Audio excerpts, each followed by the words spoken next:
بسم اللہ الرحمن الرحیم۔ سامعین کرام، آپ سن رہے ہیں اردو داستان نا اندیش، جس کے مصنف ہیں ملک صفدر حیات خان، اور یہ اس سلسلے کی آخری اور قسط نمبر 4 ہے۔ مجھے امید ہے آپ کو میری یہ کاوش پسند آئی ہوگی۔ آپ نے اگر ابھی تک میرا چینل کہانی گھر سبسکرائب نہیں کیا تو ابھی میرے چینل کو سبسکرائب کر کے بیل نوٹیفیکیشن آن کر لیجئے، تاکہ آنے والی ہر نئی کہانی کی اطلاع بر وقت آپ تک پہنچ سکے۔ امجد علی نے کہا، بے شک جیدہ اپنی بیوی اور بچے کے ساتھ منظور کالونی میں رہتا تھا، لیکن میاں چنو روانہ ہوتے وقت وہ زرینہ اور عاطف کو عارضی طور پر میرے گھر چھوڑ گیا تھا تاکہ انہیں تنہائی کا احساس نہ ہو۔ میرے گھر میں بیوی بچوں کے علاوہ میرے والدین بھی رہتے ہیں۔ میں تو یہ سوچ کر پریشان ہو رہا ہوں کہ جب زرینہ جیدے کو پیش آنے والے حادثے کے بارے میں سنے گی تو اس پر کیا گزرے گی۔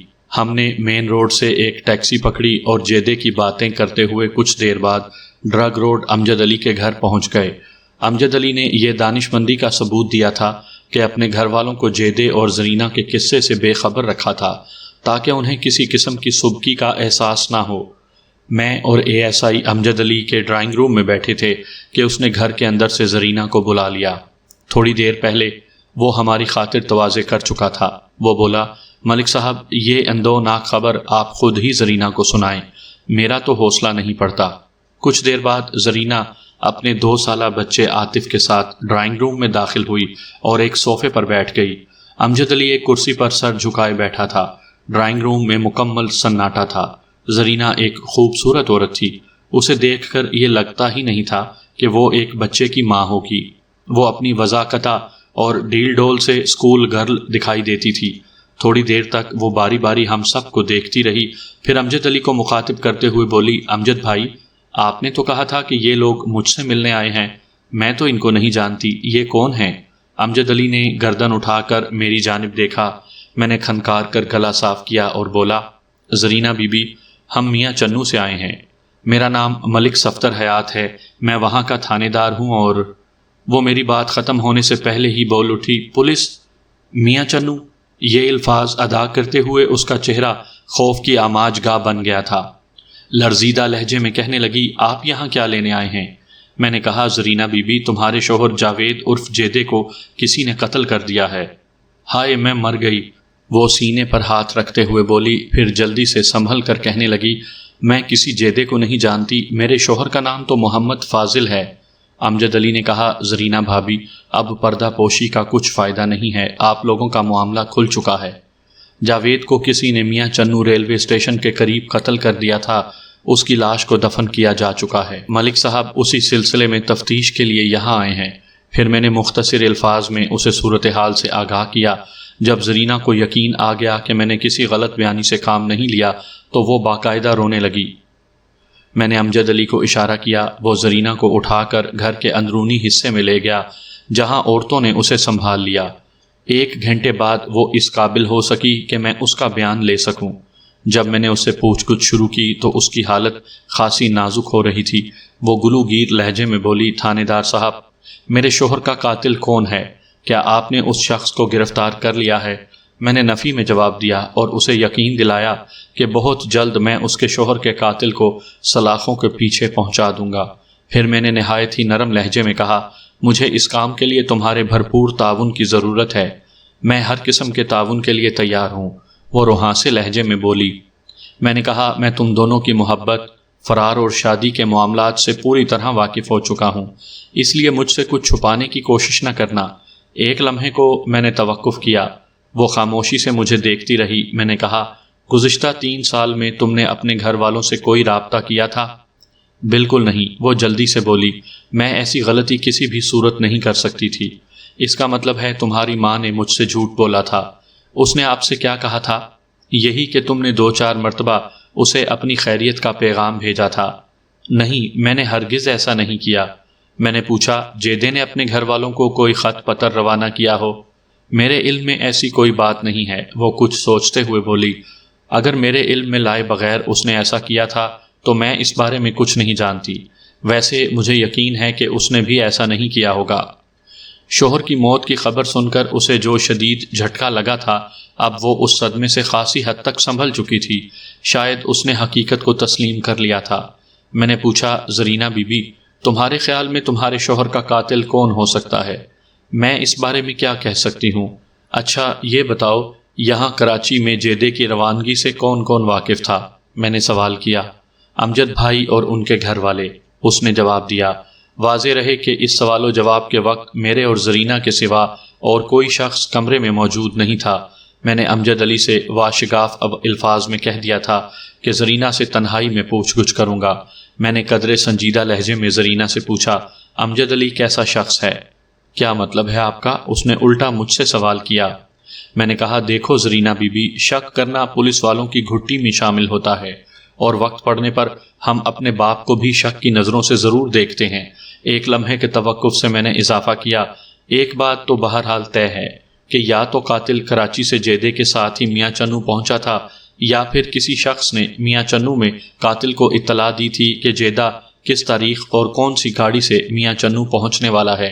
ایسی اطلاع پہنچانے والا شخص وہی ہوگا جو جیدے کی روانگی سے واقف ہوگا۔ وہ بولی، اگر آپ اس سلسلے میں امجد بھائی پر شک کرتے ہیں تو میں یہی کہوں گی کہ آپ کے سوچنے کا انداز بالکل غلط ہے۔ میں گزشتہ 3 سال سے امجد بھائی سے واقف ہوں۔ وہ جاوید کے انتہائی مخلص اور گہرے دوست ہیں۔ ہماری شادی بھی انہی کے توسط سے ہوئی تھی۔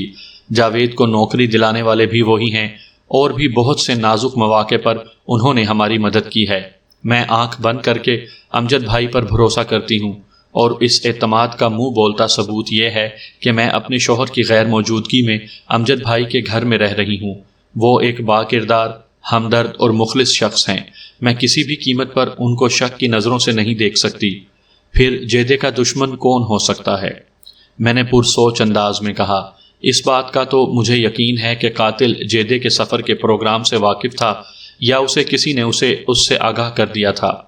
وہ تائیدی لہجے میں بولی، ہاں بظاہر تو ایسی بات ہی نظر آتی ہے۔ میں نے پوچھا، تمہاری نظر میں کوئی ایسا شخص ہے جس سے جیدے کی انبن ہو گئی ہو؟ وہ کچھ سوچتے ہوئے بولی، جاوید ایک صلح جو شخص تھا۔ وہ لڑائی جھگڑے سے پرہیز کرتا تھا، بلکہ جن سے جھگڑا ضروری ہو وہ ان سے بھی تلخ کلامی نہیں کرتا تھا، اور بعض اوقات اس کی یہ عادت میرے لیے شدید تکلیف کا باعث بن جاتی تھی۔ اس کے چہرے پر ناگواری کے تاثرات ابھر آئے تھے۔ میں نے محسوس کیا کہ وہ کچھ کہتے کہتے رک گئی تھی، کوئی ایسی بات جو اس کے ہونٹوں تک آتے آتے ٹھہر گئی تھی۔ میں نے کریدنے والے انداز میں پوچھا، زرینہ بی بی، تمہارے چہرے پر ناپسندیدگی کے پھیلے ہوئے تاثرات کو دیکھتے ہوئے میں دعوے سے کہہ سکتا ہوں کہ بیان کردہ عادت سے تمہاری کچھ تلخ یادیں وابستہ ہیں۔ اب ان باتوں کا کیا فائدہ؟ وہ عام سے لہجے میں بولی، جانے والا چلا گیا، اس کی عادت کا ذکر کرنے سے کیا لینا دینا؟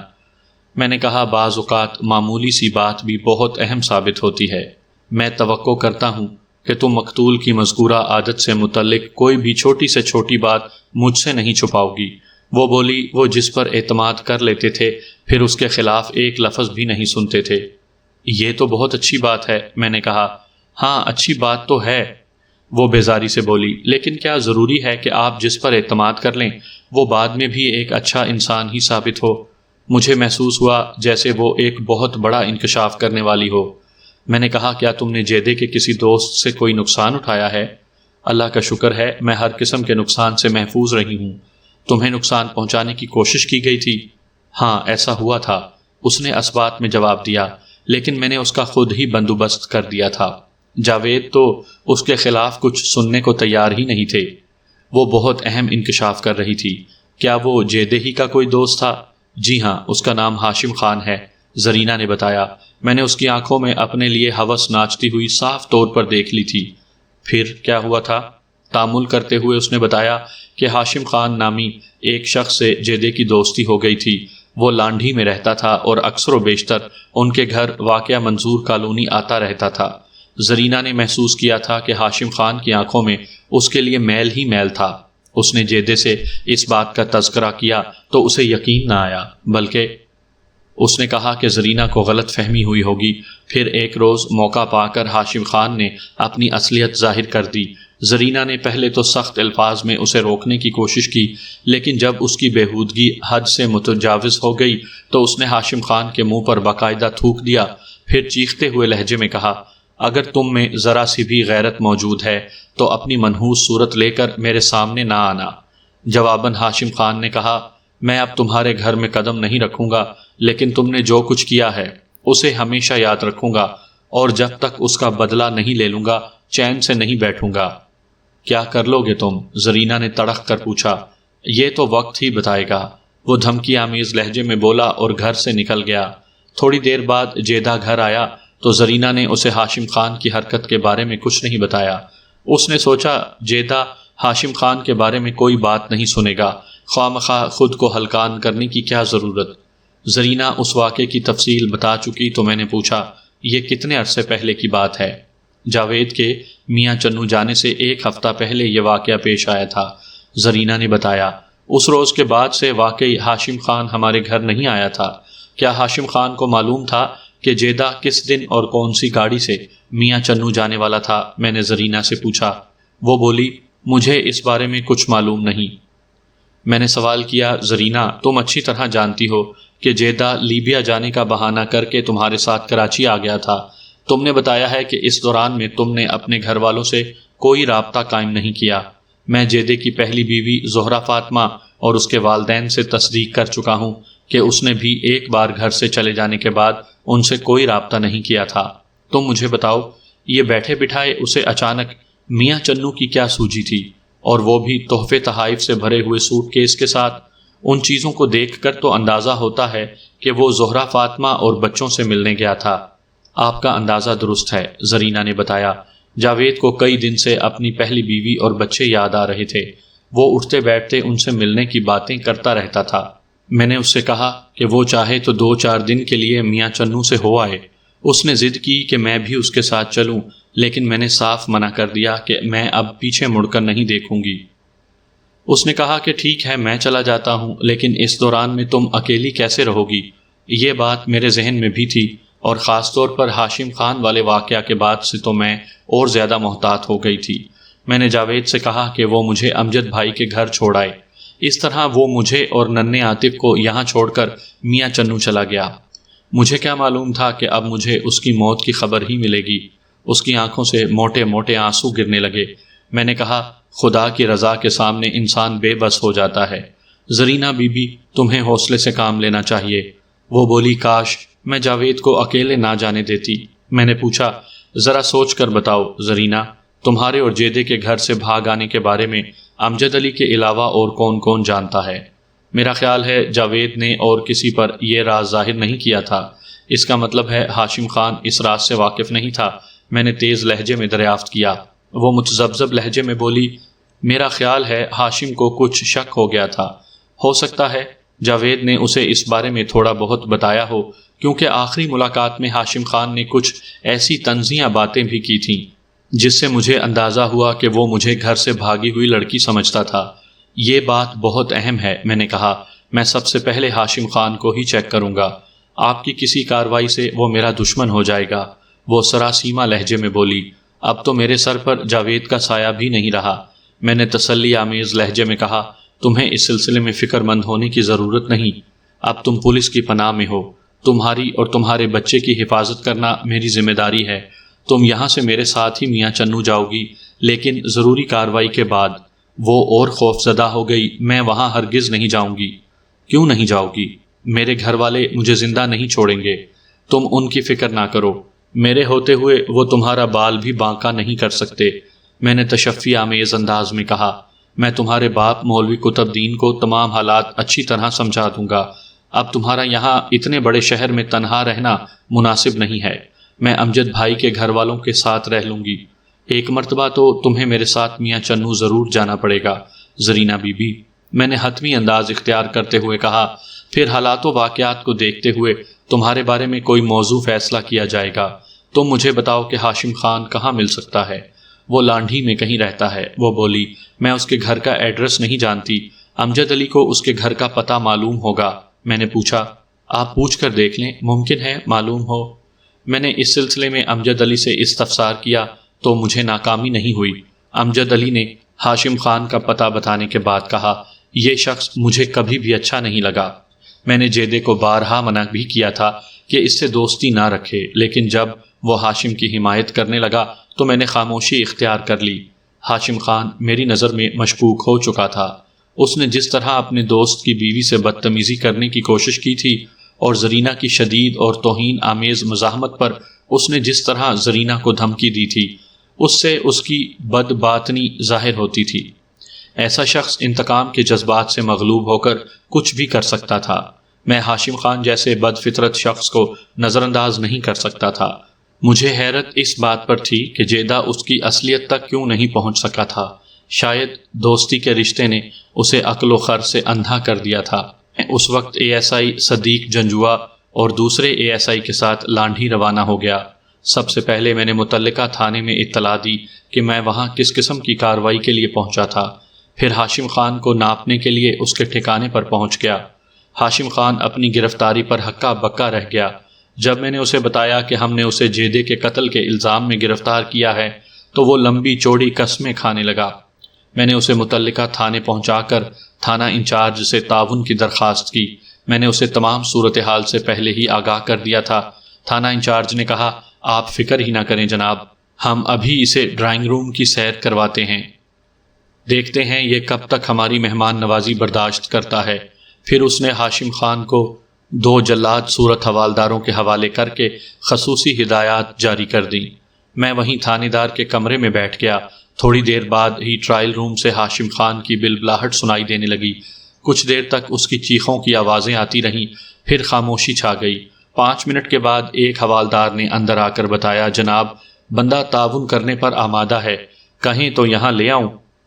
میں نے کہا، اسے وہیں ٹرائل روم میں رہنے دو، میں تمہارے ساتھ چلتا ہوں۔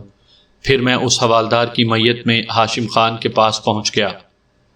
آدھے پونے گھنٹے میں ہاشم کا حلیہ ہی تبدیل ہو کر رہ گیا تھا۔ میں نے اس کے بالوں کو مٹھی میں جگڑتے ہوئے اس کا چہرہ اوپر اٹھا لیا، پھر خونخوار لہجے میں پوچھا، تم نے جیدے یعنی محمد فاضل کو کیوں قتل کیا؟ میں نے کسی کو قتل نہیں کیا، وہ بے بسی سے بولا۔ آپ چاہیں تو وقوعہ کے روز میری کراچی میں موجودگی کی تصدیق کر سکتے ہیں۔ ہاں، میں اس سلسلے میں آپ کی رہنمائی کر سکتا ہوں۔ ہم تمہاری کراچی میں موجودگی کو ضرور چیک کریں گے، میں نے ٹھوس لہجے میں کہا۔ تم فی الحال یہ بتاؤ کہ کس طرح ہماری رہنمائی کر سکتے ہو؟ میرے خیال میں آپ کو قاتل تک پہنچا سکتا ہوں، وہ بولا۔ قاتل کون ہے؟ میرے اندازے کے مطابق جیدے کو زرینہ کے بھائی لیاقت نے قتل کیا ہوگا، وہ رونی صورت بنا کر بولا۔ دائیں بائیں کی مت پھینکو، میں نے اسے ڈانٹا۔ تم لیاقت کا نام لے کر اپنی جان نہیں چھڑا سکتے۔ میں سچ کہتا ہوں جناب کہ مجھے 90% لیاقت پر شک ہے، اور اس شک کی وجہ وہ جملہ ادھورا چھوڑ کر خاموش ہو گیا۔ میں نے اسے ایک زناٹے دار تھپڑ رسید کیا۔ ابھی بتاتا ہوں جناب، وہ منت آمیز لہجے میں گھگ آیا۔ وہ دراصل میں نے خود لیاقت کو یہ اطلاع دی تھی کہ فلاں تاریخ کو کس گاڑی سے جیدہ میاں چنو پہنچنے والا ہے۔ میں نے پوچھا، کیا تمہارا لیاقت سے رابطہ رہتا تھا؟ نہیں جناب، میں نے پہلی مرتبہ ہی اسے خط لکھا تھا۔ اس کا ایڈریس تمہیں کیسے معلوم ہوا؟ میں جیدے اور زرینہ کے سارے معاملے سے واقف ہوں، اس نے بتایا۔ جیدے ہی کی زبانی مجھے معلوم ہوا تھا کہ زرینہ کا بڑا بھائی خانیوال کی ایک زرعی آلات بنانے والی فیکٹری میں کام کرتا تھا۔ تم تو خود کو جیدے کا دوست کہتے تھے، میں نے طنزیہ لہجے میں کہا۔ تم نے اپنے ہاتھوں سے دوست کی موت کا انتظام کیوں کیا؟ وہ خاموش رہا۔ میں نے اس کی پنڈلی پر ایک ٹھڈا رسید کرتے ہوئے کہا، تم زبان نہ بھی کھولو تو مجھے سب معلوم ہو چکا ہے۔ زرینہ نے مجھے تمہارے کرتوت سے آگاہ کر دیا ہے۔ ہاشم خان، تم دوستی کے نام پر ایک دھبا ہو۔ یاد رکھو، اگر تمہاری فراہم کردہ معلومات درست ثابت نہ ہوئیں تو میں تمہاری کھال کھنچوا لوں گا۔ وہ ندامت آمیز انداز میں زمین کو گھورنے لگا۔ میں SHO کے کمرے میں آیا۔ ہاشم نے وقوعہ کے روز کراچی میں اپنی موجودگی کا جو ثبوت پیش کیا تھا، میں نے اگلے 1 گھنٹے کے اندر SHO کے تعاون سے اسے چیک کیا۔ ہاشم نے غلط بیانی سے کام نہیں لیا تھا۔ وقوعہ کے وقت وہ کراچی میں ہی موجود تھا۔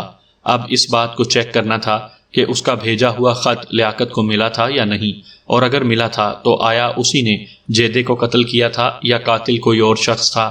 میں نے تھانہ انچارج سے کہا کہ جب تک میں خانیوال پہنچ کر ہاشم کے بیان کی تصدیق نہ کر لوں، وہ ہاشم کو زیر حراست ہی رکھے۔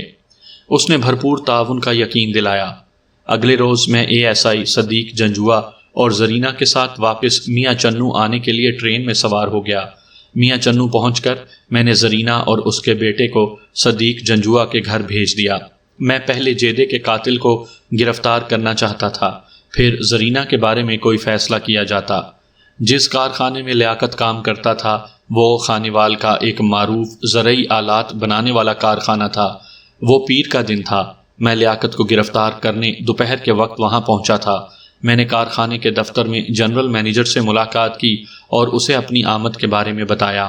پہلے تو اسے یقین ہی نہیں آیا کہ لیاقت اس قسم کی کسی واردات میں ملوث ہو سکتا تھا۔ میں نے جنرل مینیجر سے کہا کہ وہ لیاقت کو دفتر میں بلا لے۔ تھوڑی دیر کے بعد لیاقت وہاں موجود تھا۔ ہم اس وقت سادہ لباس میں تھے اور اس لیے لیاقت ہمیں دیکھ کر چونکا نہیں۔ ہم سے مراد میں اور صدیق جنجوعہ ہے۔ اس پورے کیس میں جنجوعہ قدم قدم پر میرے ساتھ رہا تھا۔ میں جب سے اس تھانے میں آیا تھا وہ سائے کی طرح میرے ساتھ چپکا رہتا تھا۔ لیاقت کی عمر لگ بھگ 25 سال تھی۔ وہ صحت مند جسم کا مالک ایک قبول صورت مرد تھا۔ اس کے چہرے کے عضلات سے اندازہ ہوتا تھا کہ وہ خاصا غصہ ور ہوگا۔ لیاقت نے جنرل مینیجر کو مخاطب کرتے ہوئے سوال کیا، باؤ جی آپ نے مجھے کس لیے بلایا ہے؟ جنرل مینیجر نے کہا، میں نے نہیں بلکہ ان صاحبان نے تمہیں بلایا ہے۔ اپنی بات ختم کر کے مینیجر نے ہماری جانب اشارہ کیا۔ لیاقت نے حیرت سے ہماری طرف دیکھا، پھر الجھے ہوئے لہجے میں بولا، میں نے آپ کو پہلے کبھی نہیں دیکھا، آپ لوگ کون ہیں؟ میں نے کہا، اپنے بارے میں تو ہم بعد میں بتائیں گے، پہلے یہ بتاؤ کہ تم کون ہو؟ وہ مزید الجھ گیا، میں لیاقت ہوں۔ یہ تو ہم بھی جانتے ہیں، میں نے معنی خیز انداز میں کہا، تم لیاقت ہو۔ میاں چنو کے علاقے حسین آباد میں تمہارا گھر ہے۔ تم ہفتہ وار چھٹی گزارنے گھر جاتے ہو، باقی 6 دن کارخانے میں ہی رہتے ہو، اور تمہارے باپ کا نام مولوی قطب دین ہے۔ کیا ان میں سے کوئی بات غلط ہے؟ وہ آنکھیں پھیلا کر ہماری طرف دیکھ رہا تھا، حیرت بھرے لہجے میں بولا، کمال ہے، آپ میرے بارے میں اتنا کچھ جانتے ہیں جبکہ میں آج پہلی مرتبہ آپ لوگوں سے مل رہا ہوں۔ میں نے اچانک پوچھا، 7 جنوری کی رات 9 اور 10 بجے کے درمیان تم کہاں تھے؟ اس کے چہرے پر ایک تاریک سایہ سا لہرایا، اس کے ساتھ ہی مجھے اس کی آنکھوں میں خوف کی پرچھائی سی نظر آئی۔ 7 جنوری کے ذکر پر وہ ہراساں دکھائی دینے لگا۔ میں نے اس کے آنکھوں میں دیکھتے ہوئے رعبدار لہجے میں سوال کیا، تم نے میری بات کا جواب نہیں دیا۔ وہ رک رک کر بولا، 7 جنوری 7 جنوری کو کون سا دن تھا؟ میں نے کہا، جمعرات۔ جمعرات، اس نے اہم کانہ انداز میں میرے جواب کو دہرایا، پھر سراسیما لہجے میں بولا، جمعرات کو تو میں کارخانے میں ہی ہوتا ہوں، میں نے کسی عام جمعرات کی بات نہیں کہی۔ میں نے بدستور اس کے چہرے پر نگاہ کاٹتے ہوئے کہا، میں 7 جنوری والی جمعرات کا ذکر کر رہا ہوں، اس دن بھی میں کارخانے ہی میں تھا۔ اچھی طرح سوچ لو، بیان بدلنا ہے تو ابھی بدل لو، ورنہ بعد میں بہت پچھتاؤ گے۔ میں نے سنسناتے ہوئے لہجے میں کہا، تھانے میں ہم لات جوتے سے کم بات نہیں کرتے۔ تھانے؟ اس کی آواز کپ کپا رہی تھی، کیا آپ کا تعلق پولیس سے ہے؟ میں نے کہا، تمہارا اندازہ درست ہے، میں میاں چنو کے ایک تھانے کا انچارج ہوں اور جیدے کے قتل کی تفتیش کر رہا ہوں۔ تم جیدے کو جانتے ہو؟ وہ واضح طور پر کانپنے لگا۔ ASI نے کہا، ملک صاحب، یہ خاصا کچا مجرم لگتا ہے، میرا خیال ہے اس پر زیادہ محنت نہیں کرنا پڑے گی۔ وہ گھگھیایا، میں کسی جیدے کو نہیں جانتا، میں نے کسی کو قتل نہیں کیا۔ میں نے کہا، کم از کم 1 درجن افراد اس بات کی گواہی دیں گے کہ تم جیدے کو خوب اچھی طرح جانتے ہو۔ وہ تمہارا دوست تھا، مال مویشی کی خرید و فروخت کرتا تھا اور تمہاری بہن سے شادی کا خواہاں تھا، وہی بہن جو ازاں بعد گھر سے بھاگ گئی تھی۔ ایک لمحے کو رک کر میں نے اضافہ کیا، فکر نہیں کرو، میں نے تمہاری بھگوڑی بہن کو تلاش کر لیا ہے۔ اس وقت وہ میاں چنو میں میری تحویل میں ہے، میں نے اسے کراچی سے برآمد کیا ہے، وہی شہر کراچی جہاں کے ایک باسی نے تمہیں خط کے ذریعے اطلاع دی تھی کہ 7 جنوری کی رات لگ بھگ 9 بجے جیدہ میاں چنو کے ریلوے اسٹیشن پر اترے گا۔ لیاقت نے دونوں ہاتھوں سے اپنا سر تھام لیا۔ آپ پتہ نہیں کیا کیا بولتے جا رہے ہیں، میری تو کچھ سمجھ میں نہیں آ رہا، خدا کے لیے مجھے معاف کر دیں، میں نے کچھ نہیں کیا۔ معاف تو ہم تمہیں نہیں کر سکتے لیاقت، میں نے گھمبیر لہجے میں کہا، تم شرافت سے اپنے جرم کا اقرار کر لو، ورنہ حقیقت اگلوانے کے ہمیں دوسرے طریقے بھی آتے ہیں۔ وہ انکار میں سر ہلاتے ہوئے ہر بات سے لا علمی کا اظہار کرنے لگا۔ میں نے کپڑے کا ایک تھیلا اس کی جانب بڑھاتے ہوئے کہا، جانتے ہو اس کے اندر کیا ہے؟ وہ سہمی ہوئی نظر سے اس طرح تھیلے کو دیکھنے لگا جیسے اس کے اندر زہریلا ناگ ہو۔ میں نے پھنکارتے ہوئے کہا، اس کے اندر تمہارے جرم کا بڑا کامل ثبوت موجود ہے۔ پھر میں نے تھیلے کا منہ کھول کر آلہ قتل اس کے سامنے کر دیا۔ وہ خنجر کو دیکھتے ہی اس طرح جھومنے لگا جیسے اسے چکر آ رہے ہوں۔ میں نے کڑکدار آواز میں کہا، ہم ابھی تمہاری انگلیوں کے نشانات حاصل کریں گے، پھر خنجر کے دستے پر پائے جانے والے نشانات سے ان کا موازنہ کریں گے۔ تم کسی بھی راستے سے بچ کر نہیں نکل سکو گے۔ فنگر پرنٹس والی بات میں نے محض اسے ڈرانے کے لیے کہی تھی، حالانکہ اس زمانے میں عدالت ایسے کسی ثبوت کو زیادہ اہمیت نہیں دیتی تھی۔ میرا حربہ کارگر ثابت ہوا اور وہ دونوں ہاتھوں میں منہ چھپا کر رونے لگا۔ اس موقع پر میں نے اسے چھیڑنا مناسب نہ سمجھا۔ اس بات کا تو مجھے یقین ہو گیا تھا کہ جیدے کا قاتل وہی تھا۔ میرے سوالات کے جواب میں اس نے جس رویے اور رد عمل کا مظاہرہ کیا تھا وہ اس کے مجرم ہونے کا کھلا ثبوت تھا، لیکن میں اس کی زبان سے بھی سننا چاہتا تھا۔ جب کافی دیر تک اس کا رونا دھونا بند نہیں ہوا تو میں نے سخت لہجے میں کہا، کیا زنانیوں کی طرح ٹسوے بہا رہے ہو؟ جوان مرد ہو کر تمہیں ایسا کرتے ہوئے شرم نہیں آتی؟ وہ روتے ہوئے بولا، مجھے پتا تھا کہ میں زیادہ دن آزاد نہیں پھر سکوں گا، پولیس مجھے ضرور گرفتار کر لے گی۔ لیاقت کی زبان سے ادا ہونے والے یہ الفاظ میرے لیے کافی تھے۔ اگر لیاقت اس مرحلے پر کمزوری کا مظاہرہ نہ کرتا تو بھی ہم اسے گرفتار کر کے تھانے لے آتے اور بآسانی سچ اور جھوٹ کا فیصلہ کر لیتے۔ وہ لیاقت کا پہلا جرم تھا، شاید اس لیے وہ اپنے اعصاب پر کنٹرول نہیں رکھ سکا تھا۔ یہ بھی ممکن ہے کہ جیدے کے خون میں ہاتھ رنگنے کے بعد ہما وقت اس کا ضمیر اسے ملامت کرتا رہا ہو۔ ازاں بعد لیاقت نے مجھے جو طویل بیان دیا اس سے میرے اندازوں کی تصدیق ہوتی تھی۔ لیاقت نے بتایا کہ زرینہ کے اچانک غائب ہو جانے کے بعد وہ بڑے کرب سے گزرا تھا۔ وہ کئی روز تک اسے تلاش کرتا رہا تھا۔ اس کے ذہن میں ایک لمحے کو بھی یہ خیال نہیں آیا تھا کہ اس کا دوست ہی اس کی بہن کو لے اڑا ہوگا۔ پھر 3 سال کے بعد جب کارخانے کے پتے پر اسے ہاشم کا خط ملا تو برسوں کی راکھ میں دبی ہوئی چنگاری نے اچانک شعلے کا روپ دھار لیا۔ ہاشم خان نے اپنا نام ظاہر کیے بغیر اسے خط میں لکھا تھا کہ جیدے نے اس کی بہن کو پہلے گھر سے بھگایا، پھر کراچی لا کر اسے ایک طوائف کے ہاتھ بیچ دیا۔ بعد میں زرینہ کوٹھے سے فرار ہونے کی کوشش میں جان سے ہاتھ دھو بیٹھی۔ اس کے ساتھ ہی ہاشم نے لیاقت کو اطلاع دی تھی کہ جیدہ کس تاریخ کو کس گاڑی میں میاں چنو پہنچنے والا ہے۔ پہلے تو لیاقت نے اس پراسرار خط پر یقین نہیں کیا، پھر اس کے ذہن نے مشورہ دیا کہ آزمائش میں کیا حرج ہے۔ اس نے کہیں سے ایک خنجر حاصل کیا اور 7 جنوری کو شام ہی کو میاں چنو ریلوے اسٹیشن پہنچ گیا۔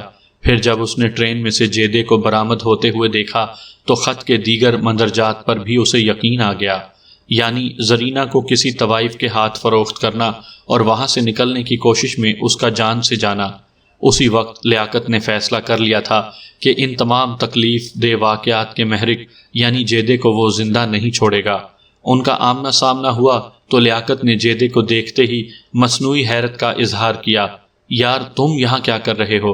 تم تو لیبیا نہیں چلے گئے تھے؟ میں لیبیا ہی سے آ رہا ہوں، جیدے نے بات بناتے ہوئے کہا۔ پہلے جہاز کے ذریعے لیبیا سے کراچی پہنچا اور پھر ٹرین پر سوار ہو کر یہاں آیا ہوں۔ لیاقت اس کی چالاکی کو سمجھ رہا تھا۔ وہ اسے باتوں میں لگا کر پٹری کے ساتھ ساتھ چلتے ہوئے ریلوے اسٹیشن کے قدرے ویران حصے میں لے آیا۔ جیدے نے پوچھا کہ وہ اس طرف کیوں جا رہا ہے تو لیاقت نے کوئی بہانہ بنا کر اسے مطمئن کر دیا۔ پھر وہ دونوں باتوں میں اس قدر محو ہو گئے کہ جیدے کو اندازہ نہ ہو سکا کہ وہ کب ویران جھاڑیوں تک پہنچ گئے تھے۔ اس کے بعد کی کہانی بہت سادہ ہے۔ جھاڑیوں میں پہنچ کر لیاقت نے اپنے لباس میں پوشیدہ خنجر نکال لیا اور اس سے پہلے کہ جیدہ اس کے ارادے کو بھانپ سکتا، لیاقت نے تیز دھار خنجر اس کی پسلیوں میں پیوست کر دیا۔ خنجر کی نوک نے جسم میں داخل ہو کر جیدے کے دل کو پھاڑ ڈالا۔ تھوڑی ہی دیر میں وہ اس دنیا سے رخصت ہو چکا تھا۔ ازاں بعد اس قتل کو حادثے کا رنگ دینے کے لیے لیاقت نے جیدے کی لاش کو ریلوے لائن پر ڈال دیا تھا۔ لیاقت اپنے جرم کا اقبال کر چکا تھا۔ میں نے چالان تیار کر کے کیس کو عدالت کے حوالے کر دیا۔ کچھ عرصے کے بعد زرینہ کو میں نے مولوی قطب دین کے حوالے کر دیا۔ وہ اپنی بیٹی کو باخوشی گھر میں رکھنے پر تیار ہو گیا تھا۔ کبھی کبھی میں سوچتا ہوں کہ اس سارے کیس میں قصوروار کون تھا۔ میرے ذہن میں یہ خیال ابھرتا ہے کہ اگر زہرہ فاطمہ جیدے کو دوسری شادی کی اجازت دے دیتی تو ممکن ہے وہ زرینہ کو بھگانے کی کوشش نہ کرتا۔ پھر یہ خیال بھی آتا ہے کہ اگر مولوی قطب دین جیدے کا رشتہ قبول کر لیتا تو زرینہ کو گھر سے بھاگنے کی ضرورت پیش نہ آتی۔ اس کیس کا ایک کردار ہاشم خان بھی ہے۔ اگر وہ لیاقت کو خط نہ لکھتا تو لیاقت کے جذبات میں طوفان پیدا نہ ہوتا اور وہ جیدے کو ختم کرنے کا ارادہ نہ کرتا۔ بعض اوقات مجھے اس کیس کے تمام کردار ہی قصوروار نظر آنے لگتے ہیں۔ بہرحال یہ حقیقت ہے کہ تھوڑا تھوڑا قصور سب ہی کا تھا۔ جھوٹی غیرت کے نام پر ہمارے معاشرے میں جو کھوکھلی قدریں پروان چڑھ رہی ہیں وہ ایک دن ہمیں تباہ و برباد کر کے چھوڑیں گی۔ خدا ہمارے حال پر رحم کرے، آمین۔